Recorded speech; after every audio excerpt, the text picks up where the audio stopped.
Good morning. Well, I wanted to start the day with a drawing, and I thought, right, rather than make a big deal of it now, I'm just going to find whatever material I find first as I walk around the house, and whatever surface I first find. And it was this Sharpie, purple Sharpie, and this brown sketchbook that I took with me yesterday going to leave. And I just picked up the money plant. I quite like this. I haven't killed the indoor plants. It feels good. I've been tending to them. Although there's a couple of ivies in Erin's room that I must remember to water after this. Erin's gone to Canada.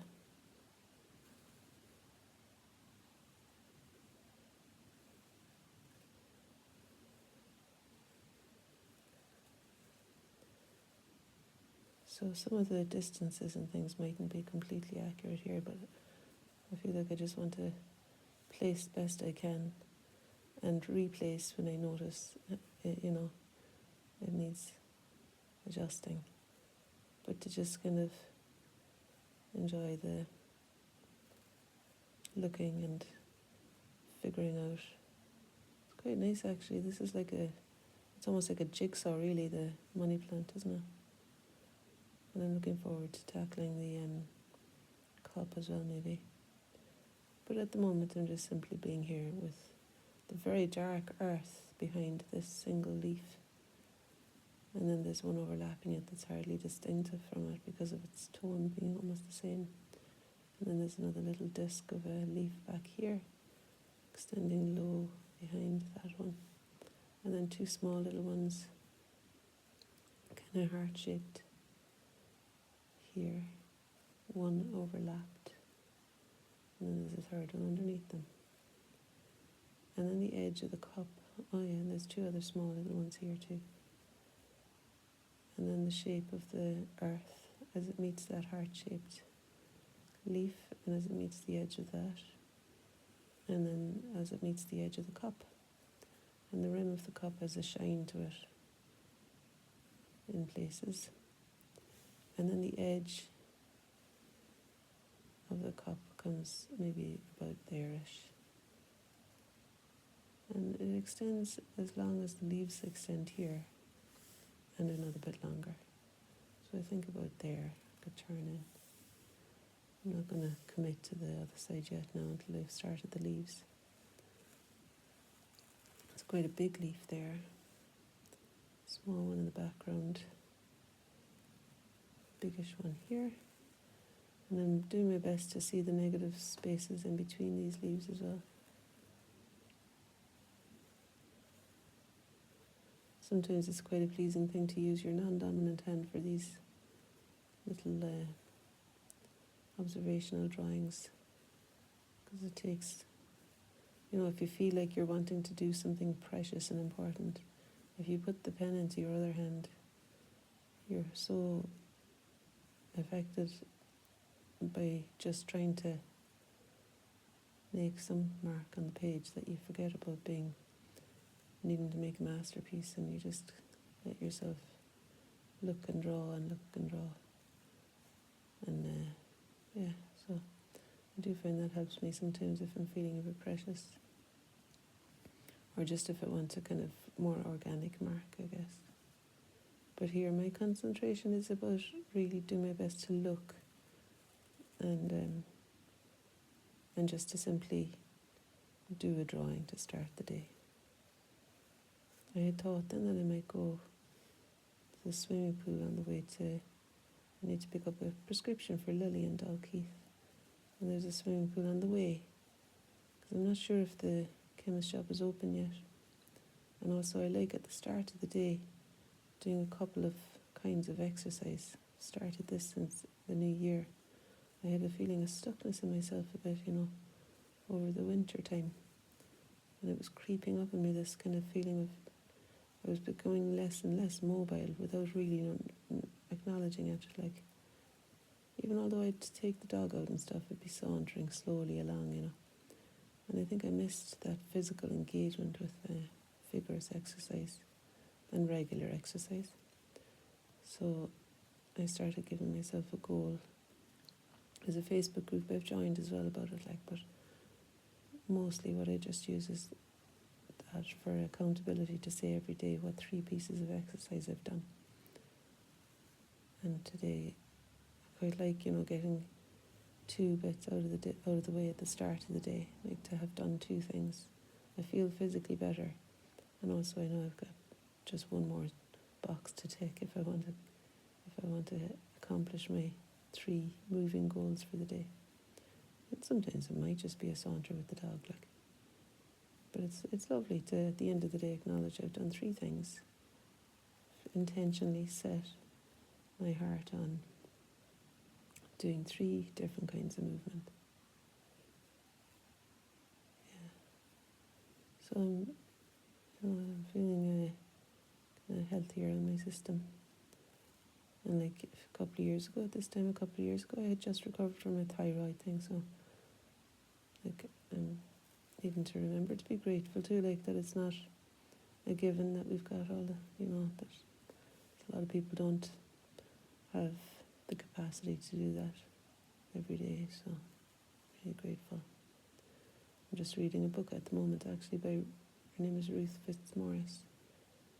Hope gave it to me yesterday. A book about a woman who does, she swims in the sea, but it's a memoir about her husband, Kat, being diagnosed with MND, motor neuron disease, when he was only 34, I think, and they had 5 young children. I think they had 3 before the diagnosis, and then they had twins. Anyway, she's just discussing life. She's physically moving a lot, but is very aware of her husband only being able to move now his eyes. And the life force that's in those eyes, while everything else is lost a bit, his physical body.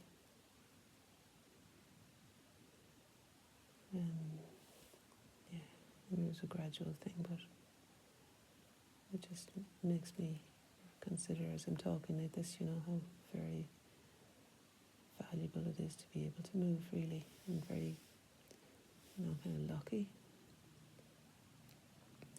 to have some bit of energy and vigour,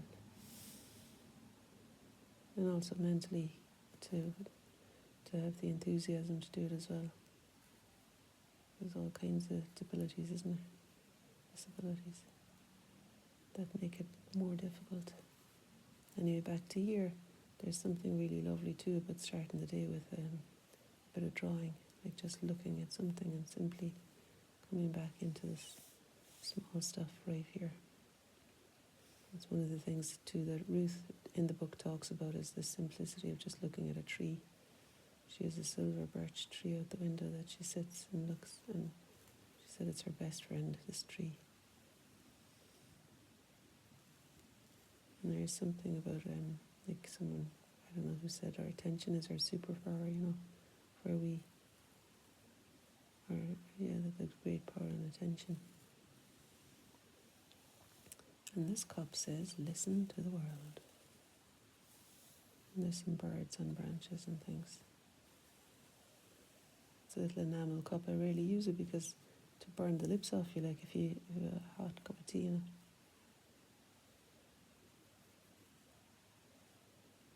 But I like the look of it, so I have it around the place. I think I got it from Hope, the eldest. Do you know, she just bought me back a beautiful thing from Dublin as well. A little ceramic,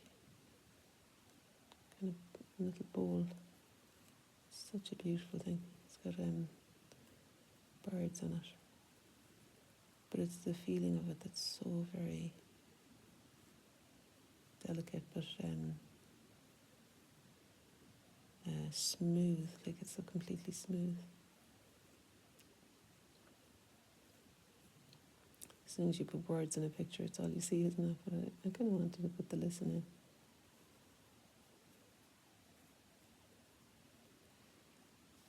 There's this hairy leaf here. I might as well keep going with the pattern on the Magazine. Why not? And there's this bird. I was at Leith School of Art yesterday, planning the end of year exhibition, along with everyone else on the course. We have a group show, and it's opening on the 27th of June, so let me know if you'd like an invite to the opening. And one of the things I discovered yesterday was that I can keep it simple. Like, I was planning all kinds of things. I bought a flower press, and I was going to use all these flowers to create a wall of dried flowers. I mean, I was really, it's great fun, like, having these ideas, and then it's also brilliant dismissing one by one the things that are going to be really hard to do, and maybe not necessary. Like, it's the not necessary part.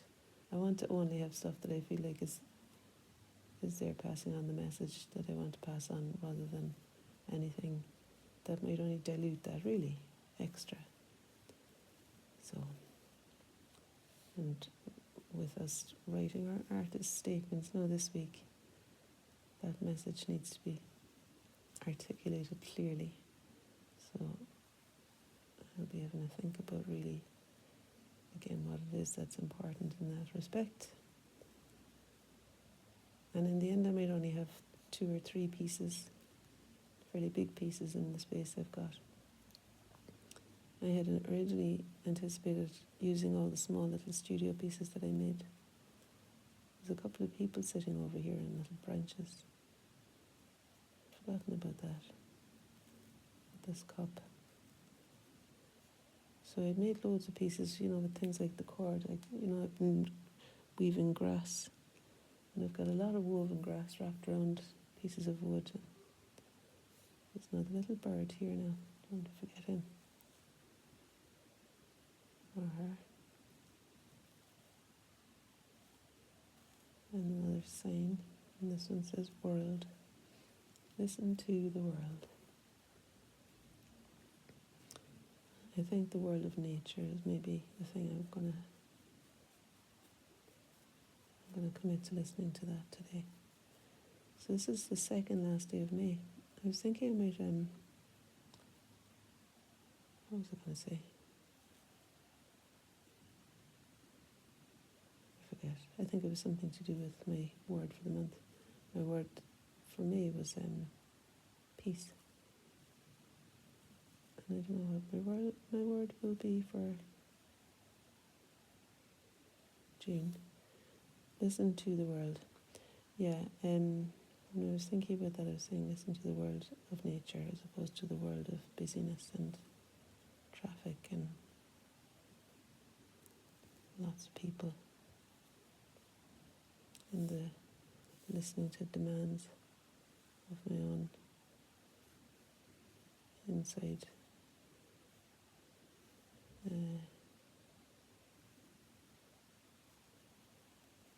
critic, or whatever you'd say, that voice that pops up occasionally to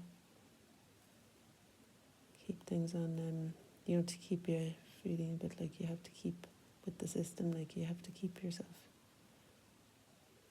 here. I don't know. It's quite nice to have a little break. I might have a few daydreams. That's another thing in the book. The girl Ruth, who wrote this book, says that ever since she was a small child, daydreaming has been a huge feature of her life. She used to just spend a lot of time in bed daydreaming. And she was one of 6 children, so she could disappear. And it's kind of stood to her, the daydreaming. And I suppose that's how you become a writer as well, as like how you acknowledge you are a writer, maybe. It's from this daydreaming thing. Giving yourself permission to not be doing all the time, but just to give yourself space to consider all the other things that are going on everywhere, or that may be only featuring in your imagination. There's another little guy standing here now. He's kind of got his foot up on one branch. And he's catching a child. So anyway, it kind of gave me inspiration to listen and let myself daydream a little bit too. I do often find different phases in my life when there's transitions to different things and stuff, that it really is very valuable to spend honest quality time alone, like just still and spacious, and writing and maybe considering what is it, what's the next thing now. And there'll be, I find there's usually inspiring stuff to, or even just like a bit of peace is quite nice. I'll keep my peace for the last 2 days of May, and then June I'll have to consider. I consider that today. What would the word be for June? Now this is all very dark in here, so before letting you go, I'm just going to do that, because I think I've accomplished all I wanted to do there with the cup and the plant. And now I'll just do this little negative space of soil.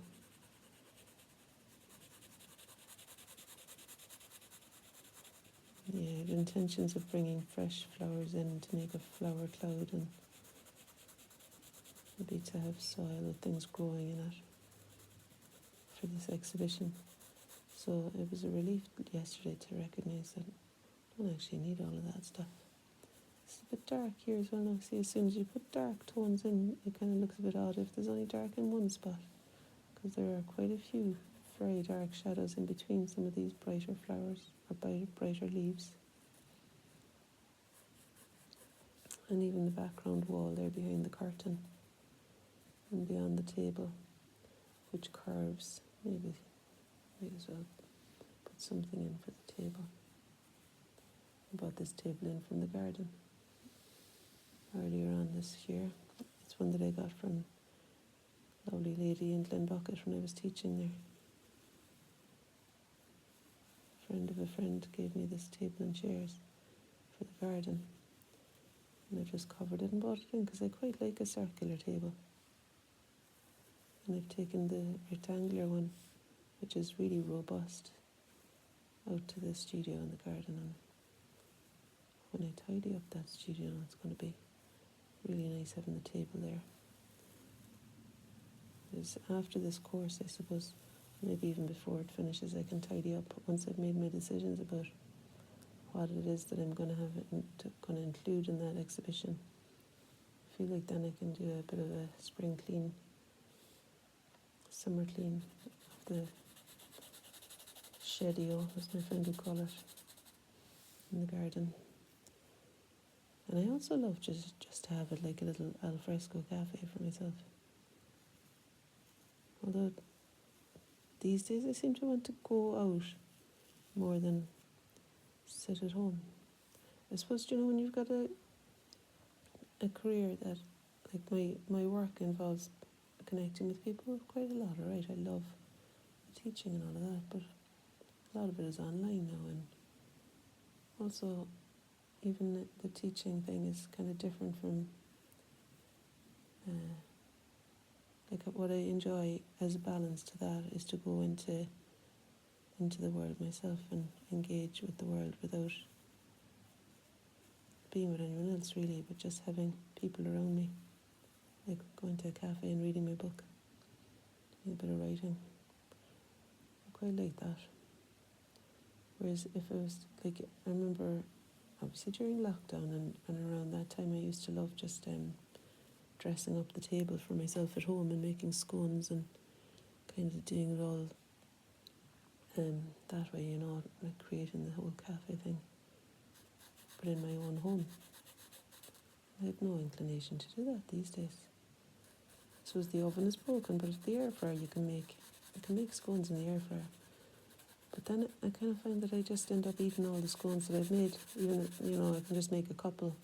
But still, if I was in a cafe, there would be a kind of a finite thing going on. I'd have one coffee and one cake, although yesterday the cake was so good. I go to this cafe in Leith. I really love having my lunch break there because it's like my day. The whole day on the Thursday is at Leith School of Art. And I've discovered this beautiful cafe about 5 minutes walk from there. And I'd taken my lunch, so I'd be eating my lunch, but then I'd go there for a coffee and cake. And they've got loads of homemade cakes. No, they have loads of really good homemade cakes, but you know what I did yesterday? I had a carrot cake. The lady serving it said, enjoy your fruit and veg, as though like it was all carrots and raisins and that was it. But it was really delicious. And so instead of getting one of the other really delicious cakes, I just had the very same thing again. So 2 slices of carrot cake, 2 coffees, and it was the business. Yesterday they didn't have any seating outside because it was so windy. I mean, it was incredibly gale force windy walking down the street. You know how sometimes streets can channel the wind so that it's like a right vacuum tunnel, but the other way around, pushing, like it was pushing me. And it was so windy that all the tables and chairs that normally sit outside this cafe were taken in. I mean, she said it was because it kept raining and stuff, but it was a lovely sunny day at that point, and but it made sense not to have the tables because they're like little metal ones. But when it is sunny and dry, she has the tables outside, tables and chairs, lovely little circular tables and colourful chairs. And we go and sit there. It can be a bit windy, so you need to take a coat or something. I forget the name of it now, or I'd be telling you. But it's near enough to Leith School of Art. Anyway, I kind of want to keep it to myself too, selfishly. But if you did want to know, I'd tell you. I'd find out. I'm just not going to broadcast it too much. It's nice having little places you go, isn't it? Little rituals. There's a new one I developed now over the last few weeks when I discovered that cafe. Up until then, it was a longer walk at lunchtime to find a place with artisan coffee. I like having 1 coffee a day, usually.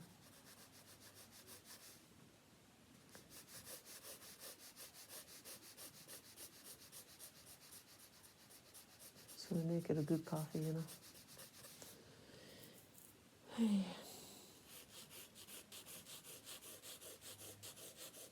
And then Maisie went to Hope's. And I'm picking her up tonight. And it's great that Hope can have her on a Thursday. So I dropped her off Wednesday night, actually. And I'm picking her up Friday night tonight. Because otherwise I need to figure out somebody to walk her on Thursday. And then when I get home, I'll be fairly tired usually. Having been so into the creative thing all day, considering what to do and all that. You know, the way it takes energy, all of that stuff. So then by the time I get home, I just want to go to sleep or, you know, have a rest. Something to eat, watch the telly or something. So it's fantastic when Hope has Maisie. Although last night, instead of watching the telly and all that, we actually we went to a few Midlothian Council health suites looking for a sauna, steam room and jacuzzi that all worked. And in the end, we decided to go to Gladhouse for a swim in the reservoir. So it wasn't exactly a relaxed evening, but it was a fantastic evening. It was lovely. And if we had Maisie, I'd have had to take her for the walk and stuff, so kind of nice that I was able to do something with the evening. And next week I'm heading over to Ireland to a retreat in County Clare on the coast, right on the Atlantic coast, like. And I'll let you know how that went after. Looking forward to it. It's a yoga nidra retreat. I think yoga nidra has nothing to do with stretching or anything. Maybe there's a bit of stretching, but it's mostly resting, I think. And it's about intuition, developing that. something I thought. I just saw it and I thought, oh, that sounds good. And then I saw that there's bell tents.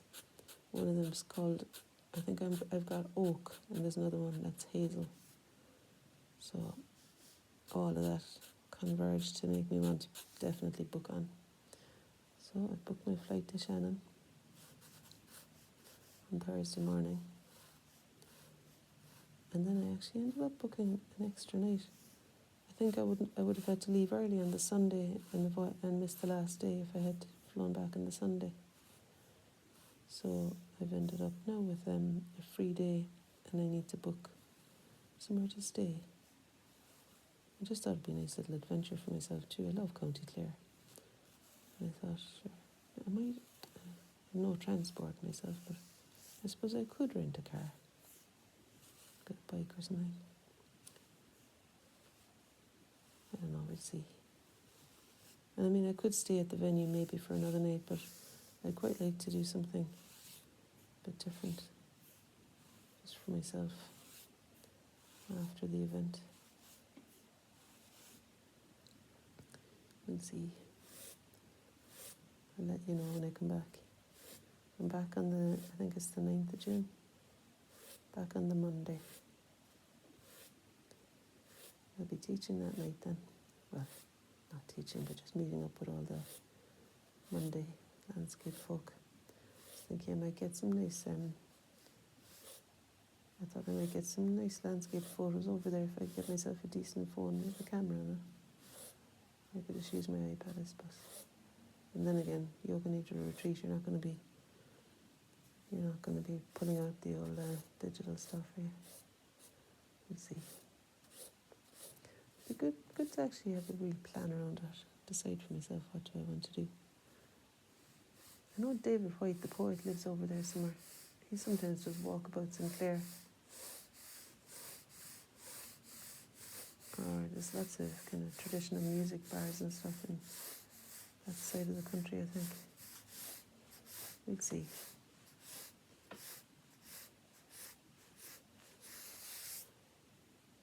And if I'm doing that, I'll need to get myself some form of transport. I mean, there's a couple of taxis that would take us from the airport to the retreat centre. Local taxi companies, but I can't be kind of, I think it'd be cheaper in the end to get a car maybe.